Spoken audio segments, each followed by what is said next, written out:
what I'm going to talk about today is branding. And the reality is there is no right or wrong way to brand something. In fact, there's no definition of branding that's accepted by anybody or everybody. And in marketing, it's all about coming up with different words to say essentially the same thing.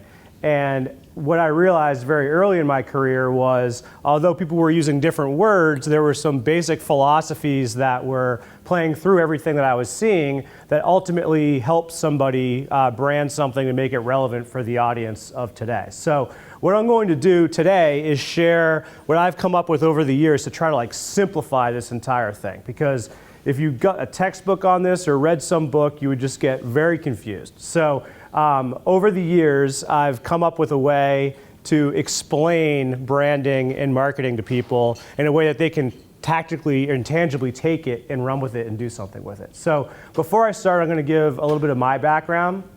I'm from Southern New Hampshire. My family, my parents own small businesses. My mother is a marketer. She's always done the marketing for the small businesses. My great uncle was one of the first advertising and PR people in New Hampshire. So he would be like 110 if he were alive today.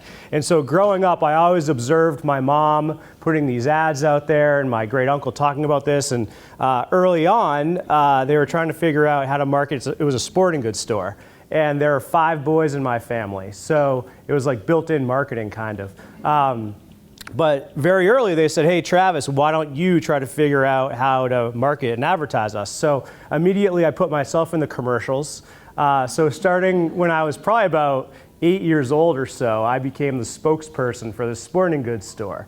And in fact, just last year, as a joke, I bought airtime on the TV station in town and re-aired a commercial from like 25 years ago, which was kind of funny. But it led to me writing the radio commercials and the TV commercials and helping my mom with what advertisements to put out there. And I found it really fascinating. So when I decided to what I was going to do for college, I went to Boston University, which has an advertising and communication program, and I was essentially the first generation to grow up on the internet. So I think my freshman year at BU was the first year they gave everybody an email address. So guys like me became in demand because all these companies were realizing that this thing called the internet was going to be able to do things, and they didn't know what. And so I got a job between my sophomore and junior year working for a company where all we did was write content for companies to have something to put on these things called websites. And over time, we became the first, one of the first internet marketing agencies. And before you knew it, we were merged, acquired, and I was part of one of the largest advertising networks in the world, based in Paris, France. And I think I was 20 or 21. And in big agency life like that, usually you're a lifer on one account. They were the global agency of record for Intel for like 25 years. And so you could work on the Intel account your entire career.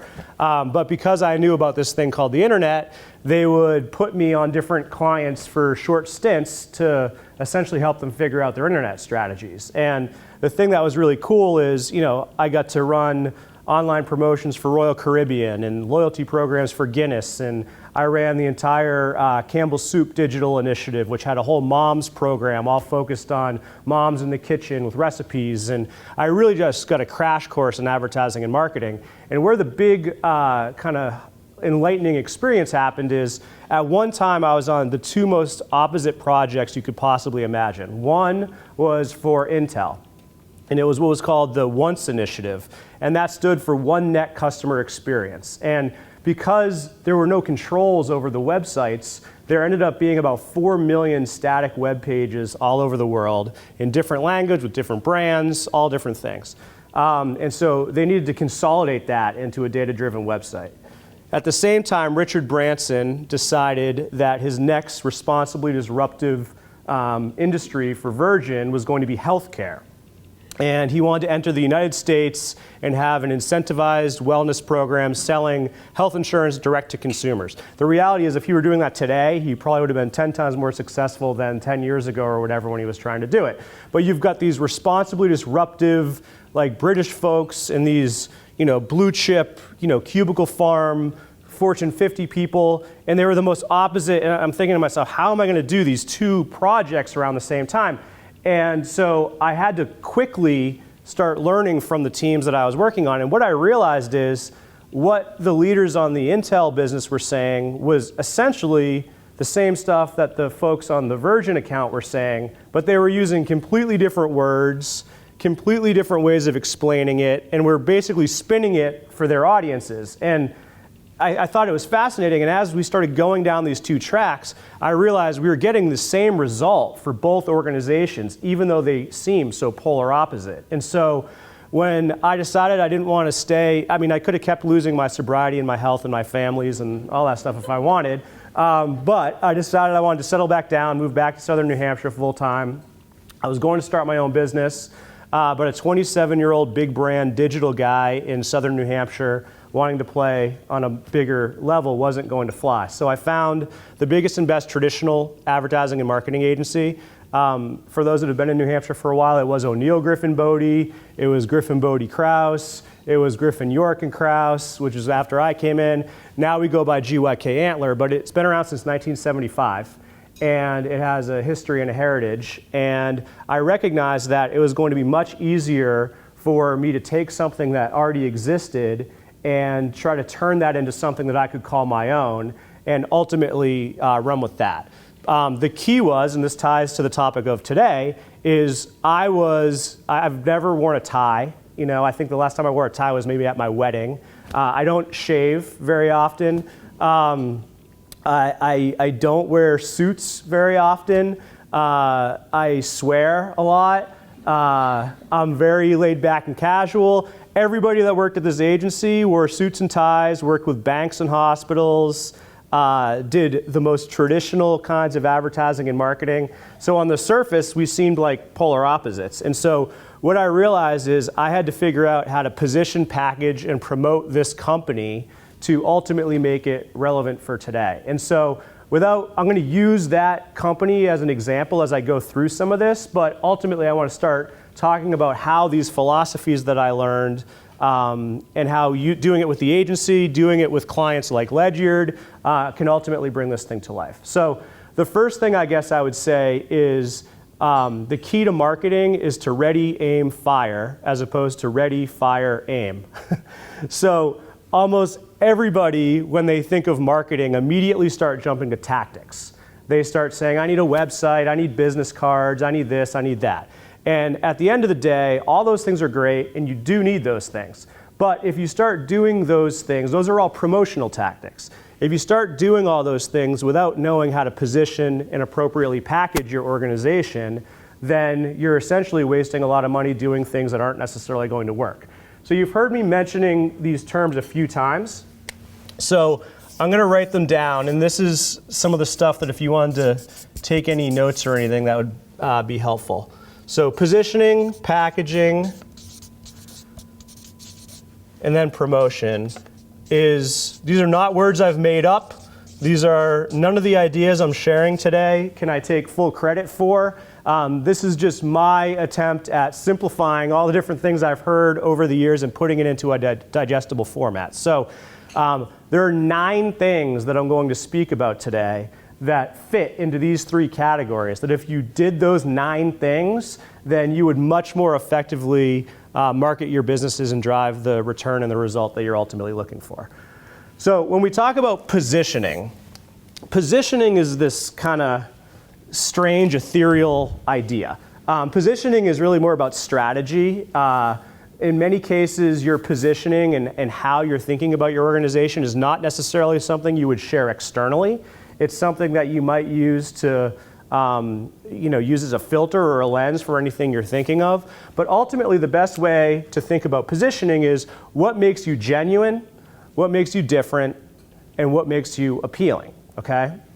If you can come up with what makes you genuine, what makes you different, and what makes you appealing, and you can effectively serve those things up, then ultimately you're going to start gaining traction. So the way that you figure this out is, first, you need to define and understand your brand or your company itself. So when I use the term brand here, it's more your company or your product, okay? In order to do that, what's the history and the heritage of your organization? What are your goals and objectives for the future? What are your aspirations for the future? What are your perceptions of your organization? What are your employees' perceptions of your organization? And then ultimately, what are the communities or the folks that are out there, what is their perception of your organization? At the end of the day, this understanding helps make sure anything that you do is genuine. So, the agency that I joined, if I immediately jumped in and dressed and acted the way I acted and ignored all the traditional stuff and didn't respect that I didn't know anything about those traditional mediums, and frankly, more of a surround sound approach is what works, then I would have been making a mistake. So in many cases, people have a tendency to want to either aggressively pivot something or to try to define something for themselves that isn't genuine, that isn't real. So I'll jump to banking as an example. When I first came up to this market, I got called to this meeting with this startup bank who I won't name, and it's not ledgered. And I went to this meeting and they had very traditional branches, and they had all these, it was all men, of course, slapping each other on the back, and it must drive you all crazy, right? And they're like, we want to be the bank for the ATM generation. And I said, okay, that's great. Well, what are you doing to make yourself the bank for the ATM generation? Like, what are your products? What technologies are you using? I asked all these different questions, and this is from somebody, I've like barely been in a bank, okay? The only time I've ever been in banks is because I have clients that are banks. Other than that, I've never had to really be in them. And they couldn't give me any answer that gave them any credibility about why they should be the bank for the ATM generation. So they defined this for themselves because it made business sense, but there was nothing genuine about it. So we respectfully declined trying to take on that spin challenge, because ultimately marketing is best when you're a truth teller, not a storyteller. So understanding what makes you genuine is really important. So the next thing is category. And so a lot of times folks forget that there's a lot of other people out there in your category. There are people that are doing really good jobs. And so in many cases, people are only worried about their competition. And at the end of the day, I say, screw the competition. At the end, why pay too much attention to them? As opposed to competitors, there are things out there that we refer to as comparators. Comparators might be similar organizations in different markets. It might be similar organizations in different industries. It might be online organizations. It might be a global brand that started the way you're starting. But at the end of the day, the more you can understand who is doing what out there and how they're doing it, the more you can differentiate yourself. Because ultimately, you need to be different in some way, shape, or form in order to stand out. And this is one thing that I always have found surprising. Take healthcare as an example. I've probably worked with 20 hospitals in my career. And when you first start talking to them or look at them or whatever, they all seem the same. Or many of them seem the same. Once you start getting down into it, though, and you start really digging in, none of them are the same. There are so many nuances and things that are different about them. So, one thing that drives me crazy is there's some marketing companies out there that'll just recycle work for all these different healthcare organizations. And the reality is that might look good because you're promoting the hospital, and being out there, but ultimately you're not positioning them in a way that works best for them. So if you can understand trends in your industry, what might make you different from your competitors, then ultimately you've got that second piece of the positioning puzzle. And then the third piece is really understanding your consumer. Now, when I say consumer, I'm not so much referring to, you might be a B2B company, you might have actual consumers, but this isn't so much about demographic, an age, a gender, a income class. It's more about a psychographic. What are their motivations? What are their mindsets? What are their attitudes? And ultimately, what are the unique things about this audience? So I'll use a random example. We do work with Sweet Baby Ray's, the barbecue sauce. They're actually the #1 barbecue sauce in the country. And they weren't when we first started working with them. And we had to try to figure out, how do we target everybody? There's a huge population of people who might be a potential customer. And so what we realized was there were a few things that really defined people who use barbecue sauce. One was, how loyal are they to a brand? It's interesting, if you opened all your refrigerators, Some of you are going to have like 20 bottles of barbecue sauce, if you have any, and others are going to have one. There's really almost nothing in between. You either have no brand loyalty or like extreme brand loyalty. Secondarily, how do you use the sauce? There are some people who use it much more for what we call recreational purposes, barbecues, competitions, parties, things like that. There's others who use it for more functional reasons. It might be an ingredient in a recipe, it might be as a dipping sauce, and the mindsets of the people that use it in those two different ways is different. And then the third thing is how much sauce does somebody use at a time, or how often. And so how much sauce they use is a function of their frequency of using the sauce and then the volume that they use every time that they have the sauce. And so if you take all those things, then you can start defining all the things that might make somebody different. So somebody who's super loyal to a sauce, uses it almost always for recreational purposes, and uses a ton of it is what we call a sauce submissive. Somebody who uses sauce all the time, has no brand loyalty, we call them a level 3 habitual sauce offender. And the list goes on and on. So the point is we've figured out what makes all these folks different from each other, and then we've tried to categorize them. So in every business, you can do something similar. If you look at who your audience is, who your current customers are, they likely have a common thread between them. There's likely a reason why certain people might not be coming into your business. Take Ledyard as a great example. One of the insights when we first started working with them is it's a very different type of wealth up here in the Upper Valley. People aren't showy. They aren't driving nice cars. You would never know who necessarily has a lot of money. And there's a lot of money in this market. And so when we came up with Plan Well, Live Well and created all these materials, it had to be very accessible. It had to fit the type of person that might live up in this market. So ultimately, if you're able to understand your brand and what makes you genuine, your category and what makes you different, and your consumer and what ultimately is appealing to them, then you've got your positioning down. And so this is typically something, again, that you don't share externally or that you don't talk about a lot. It's important that it's not just from your brain. It's important that if you have employees or family members involved with your business, or the communities at large, or even some of your peers in this room, that you try to get perspectives on these three things from all of them, because sometimes you might find something that is not what you expected. Next, I'm going to jump to packaging. And packaging, I'm not talking about the package that you put your product in. I'm talking about three specific things. I'm talking about your company's identity, its products or services. My writing stinks, sorry. And then your, I'll call it campaign. All right, so your identity is everything from, all right, so you've got your positioning. Well, all this stuff has to fit with this positioning. So your identity, what's the name of your business? So many businesses make their first mistake when they name it. Is it something that's ownable? Is it something that fits this position? Is it something that's going to convey what you want it to convey? And identity is closely associated with a logo. What does your logo look like?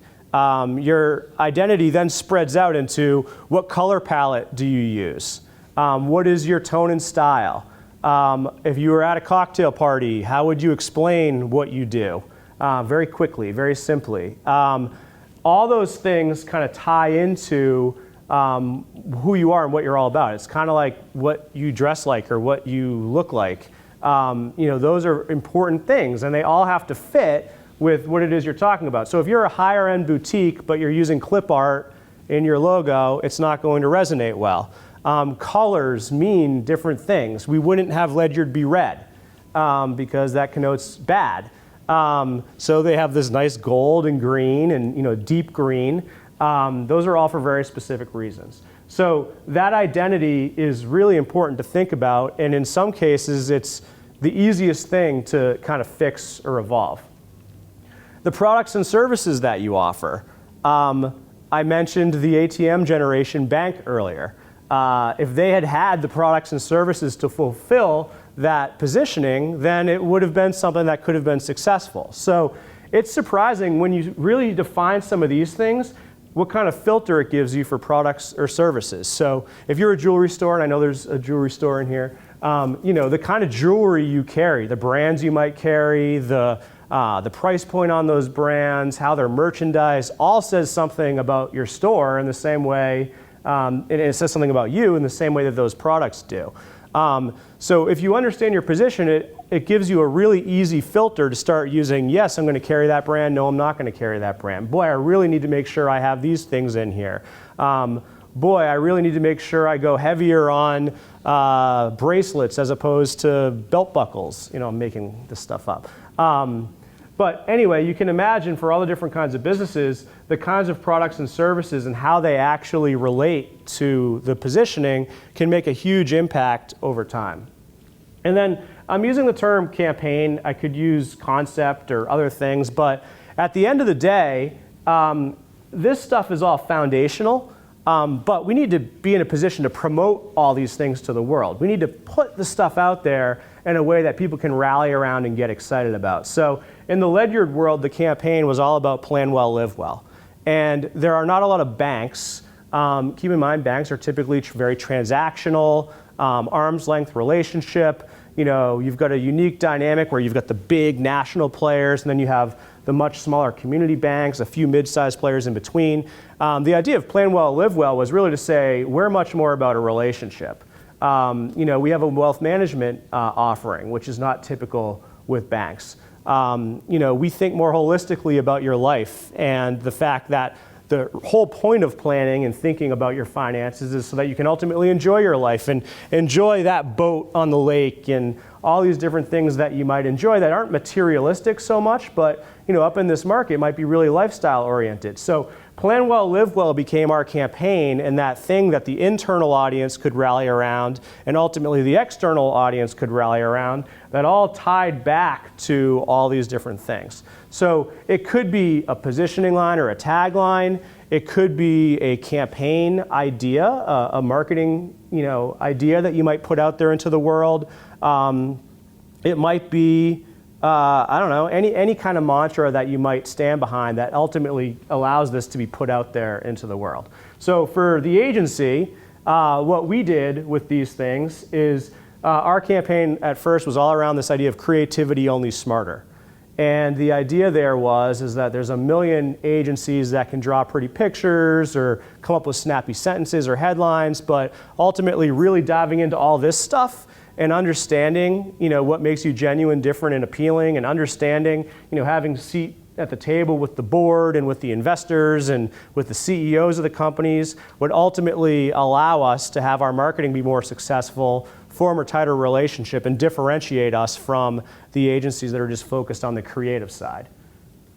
So I'm going to jump to the promotion side, which is where most agencies spend their time and where I'm guessing a lot of you are spending your time. And promotion is an interesting thing because, again, if you don't have your positioning down and what makes you genuine, different, and appealing, and if you don't have your packaging tight, your identity and your products and your services in a way to promote it out into the world, then promotion can be a lot of noise. And ultimately, what effective marketing or branding does is it's a machine. It's something that when you've thought through these things and you've defined these things, by the time you get down here, every single thing you do is thought through. There's consistency with the look and the feels and the tone and the style and everything that gets put out into the marketplace. So when I talk about promotion, and this is a really fascinating area, promotion used to always be about paid advertising. So you can buy media, and you can still buy media. You can buy TV, radio, print, outdoor. There's all kinds of new and different types of media that you can buy. And in many cases, some element of paid media is effective and appropriate. For very small businesses, this is actually the last spot I would suggest spending time or energy because it's competitive, it's expensive, hard to justify a return, especially in smaller budgets or smaller dollars. And so it's the next two pieces that really, in today's day and age, are creating power for smaller companies. So it's paid, earned, and owned. So earned media could be everything from your most loyal customers becoming advocates. So what are you maybe doing to inspire that, to inspire referrals, to inspire them to share their experiences with their friends, their family, et cetera? Earned media could be the actual media talking about you. It could be people reposting things on social media. It's any way of it could be showing up to an event like this and shaking hands. It's any time that you put into something that may have a touch with a consumer or give an impression to a potential consumer. Those are all earned media. Owned media is arguably the most important thing and where you have the most control. That's things like your website, your social media platforms, the physical location that you might be in, any brochures or collateral that you might have. So jumping back a few years, when we came up with Plan Well, Live Well with Ledyard, we recognized that this new look, this new feel, this logo, the branches didn't line up. So you probably recall, over the years, slowly but surely, the signage has been getting upgraded, the painting's been getting upgraded, the design has been getting upgraded, all the collateral and the materials, the website. The thing with digital is either go headfirst into it or don't bother. Because the reality is if you have a really bad website or if you have a really lackadaisical social media presence, it's going to hurt you more than it is help you. So, like personally, I don't even have a Facebook account. I don't have a Twitter account. If you went on my LinkedIn, I'm endorsed more for social media and digital marketing than anything else. And I don't even have any of those platforms personally. And the reason for that is because if I want to make my living doing what I do, I would have to be really good at it. And I would have to be on it all the time. And the reality is I'd rather spend my time and energy doing it for clients and for our businesses than for me personally. So that's an extreme example, but I like to joke that I'm like the only person on the planet who's never asked somebody to be my friend. Yes? Me too. Good for you. Stay strong, stay strong. But the point is if you're going to do that for your business, do it.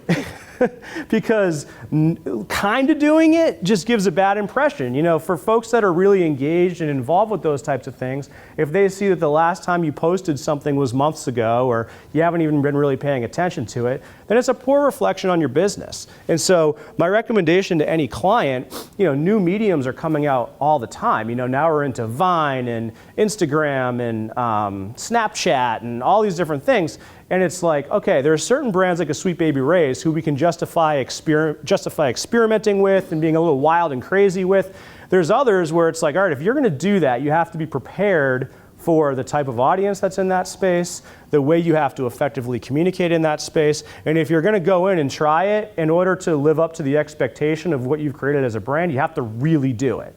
And so I think that's an important thing. But ultimately, paid, earned, and owned media help to create this surround sound that's necessary. And ultimately, again, if this is done in this thoughtful order, if you've got your positioning down, what makes you genuine, different, and appealing, you've got your identity and your tone and style and your products and services and some great way of getting it out there into the world, Plan Well, Live Well as an example, and then you're figuring out the right way to use paid, earned, and owned media, then you're creating an effective branding environment and an effective way of marketing yourself. So the last thing I'm going to dive into, and then I want to just open it up, and you can either ask specific questions about your business, you can say whatever, I don't care, just say whatever you want. But this is helpful because people get very confused when it gets to this because there's limitless options and limited resources. I'm guessing a lot of you are wearing many hats in your organizations and you don't have the resources to go hire people to do this. And so there is a thoughtful way of fast tracking this and prioritizing this. So I thought it would be helpful if I shared that one last tool to give you something that you can leave here with. It would be better if this were sideways, this thing, but it's not. So I'm going to write small just so you kind of get the idea. But This is what we call the customer life cycle. And again, this isn't novel or new, or it's just a tool that I've found extraordinarily helpful to trying to identify, once you've positioned yourself and once you have good packaging, what is the best way to prioritize promoting yourself. And so first you have to remember, people need to be aware of your business. If they're not aware of it, they can't do anything. So there are all kinds of things that you can do to create awareness for your business, and across all different mediums. And so my suggestion is that you grab a small group, maybe over wine. Sounds like wine's popular. And you talk about, okay, what can I do to get people aware of my business and that I'm out there? And I'm not going to go into all the potential ways to do that, but literally just think as open-minded as possible about how you could get somebody to even know that you exist. Once somebody knows you exist, you want them, so usually what you would do is you would go like across like this, and then you would list all the tactics below it. But the second thing is what we call consideration. So, okay, somebody is aware of the fact that you exist. Well, now they need to consider whether they want to do business with you or not. So that's where websites come in, or collateral comes in, or some sort of coupon, or call to action thing comes in. Something to get them to become more than just aware of your name and to actually understand what it is that you do. And again, that's where if you're a specific type of store or targeting a specific type of audience, having all your messaging at the consideration stage fit that is going to help filter your potential audience. Then, and you could break this into a million different categories. I'm going to keep it somewhat simple. So the next major thing is what we'll call purchase or usage. So the reason I did both is because it's not always a cash transaction that's happening in a one-time way. But what is their experience like when they're actually doing business with you? And does it live up to how you've positioned yourself and how you've packaged yourself? So this is everything from what your physical location looks like to, when you're in this stage, what do your proposals or your estimates look like? What do your invoices look like? What do your receipts look like? I mean, everything. The more it can fit with your positioning and your packaging, the tighter that you'll be. Then there's the post-usage, post-purchase, post-usage. This is an area that the most successful businesses do really well. Somebody interacts with you, they buy something. How do you follow up? Do you send them a thank you note? Do you send them an email? Do you follow up with a survey? Do you put them on a mailing list and send them something afterwards? What is it you do after somebody has a transaction with you? And what you do or don't do can have a very real impact on your business and ultimately impact loyalty and retention. So it is much easier to retain an existing customer than it is to go find a new one, and it's also more cost effective. So what are you doing to keep a relationship with them over time? Are you having customer events? Are you sending out newsletters? Are you doing things like this? What is it that you're doing to ultimately keep those people loyal to you and feeling closely associated with you? Because ultimately, the absolute best marketing you can possibly do is when these people become advocates. And so advocacy is ultimately, especially in today's day and age, the most cost-effective marketing channel. Each individual customer has more power than they've ever had before. Whether it be them writing a blog, posting something on social media, they have an ability to reach an audience way bigger than they ever had an ability to reach before. And in many cases, if you've got your positioning and your packaging down, these people are associating with other like-minded people, and ultimately their influence on them is what's going to drive action back into here. So there are lots of things that you can do to inspire advocacy, to find those best customers and to provide them with content or information, get testimonials from them, incent them to refer volume to you, whatever it might be. But at the end of the day, just to kind of recap, if you position, this is the ready, aim, fire approach. If you position yourself well, what makes you genuine, different, and appealing? If you package yourself well, what's your identity? What's your products and services? What's your message or campaign for getting it out there? And then if you promote yourself in this surround sound approach using different mediums and are thoughtful about the way you use paid, earned, and owned media to drive people from awareness all the way through advocacy and back through, then that will give you all the tools that you need. And so when you're thinking about this, it will be more straightforward for you to determine what's the time, energy, and effort and dollars required for each of these things, and how can you prioritize them to, over time, ultimately get this machine going. So that's my kind of 101 branding thing, which is more than 101. This is, but hopefully it made you think about this in a way that is more tangible and allows you to do something with it. So I'll open it up to questions.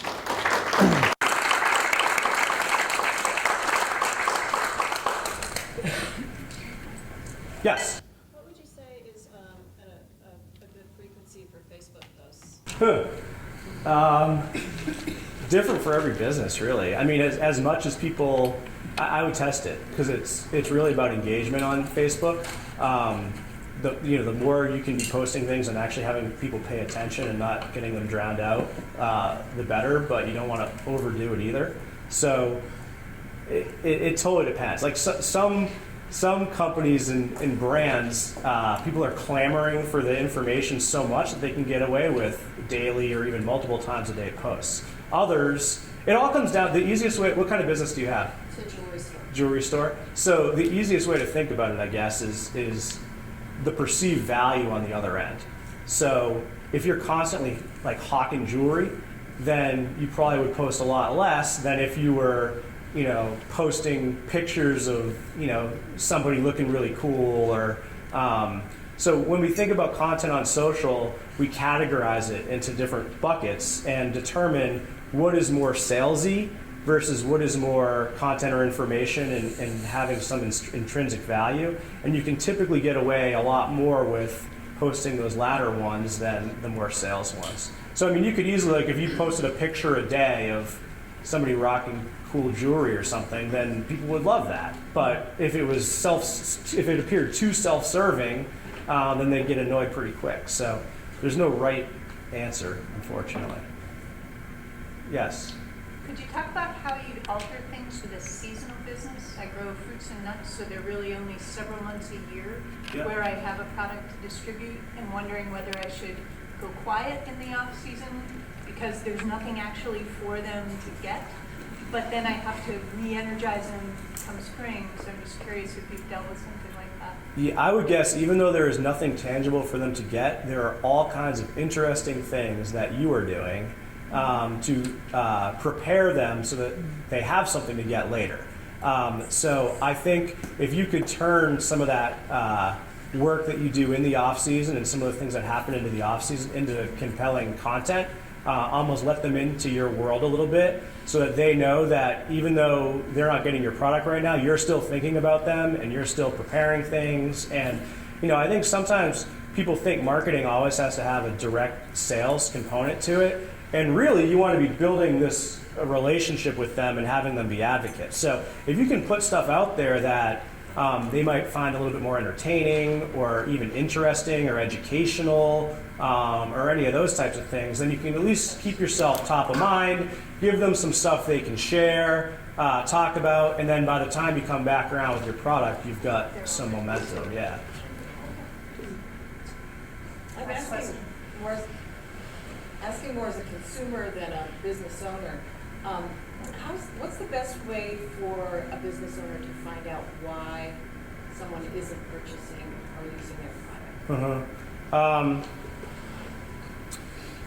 Well, it's tough. It depends on if you want quantifiable information related to your business specifically, or if you want qualitative information related to your industry or your field at large. So if it's the latter, there's a lot of sources for information out there about different studies and things people are giving away for free and web-based survey tools and things along those lines. If it's the former,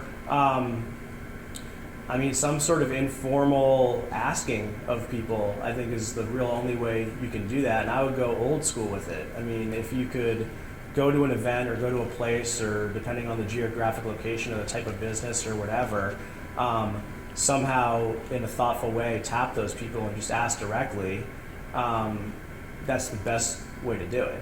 I think in today's day and age, people always want some like quicker solution or quicker way to figure some of that stuff out. And in my experience, especially with smaller businesses, just asking or finding a place to be where you can pick people's brains is going to give you more qualitative information that you can use. But there's no right or wrong way, I guess. That's it? Yeah. Okay. Well, thank you very much. Thank you. Oh, yeah. Thank you thank very you. much Thank for you. your time. Thanks for having me. Come home.